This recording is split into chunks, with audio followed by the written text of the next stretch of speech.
చనిపోతారనే భయంతో ఉన్న అర్జునుడికి అసలు చావు అనేది శరీరానికే కాని ఆత్మకు లేదని కృష్ణుడు వివరిస్తున్న సందర్భం ఇది. మనం గతంలో ఉన్నాం, ఇప్పుడు ఉన్నాం, భవిష్యత్తులో కూడా ఉంటామని ఇక్కడ స్పష్టం చేస్తున్నారు. నత్వేవాహం జాతు నాసం నత్వం నేమే జనాధిపాః నచైవ న భవిష్యామః సర్వే వయమతః పరం.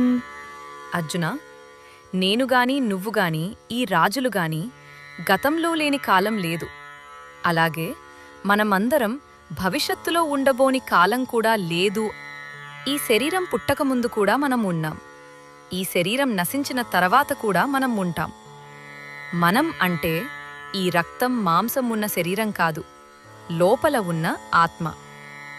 భగవంతుడు మరియు జీవాత్మలు రెండూ నిత్యమైనవి. పుట్టుక, చావు అనేవి కేవలం శరీరానికి జరిగే మార్పులు మాత్రమే. నీవు చంపేది శరీరాన్నే, లోపల ఉన్న ఆత్మను ఎవరూ చంపలేరు అని చెప్పడం ద్వారా అర్జునుడి మనసులోని మరణ భయాన్ని కృష్ణుడు తొలగిస్తున్నాడు. ఈ కంటెంట్ మీకు నచ్చినట్లయితే లైక్ చేయండి, షేర్ చేయండి, సబ్స్క్రైబ్ చేయండి. ధన్యవాదాలు.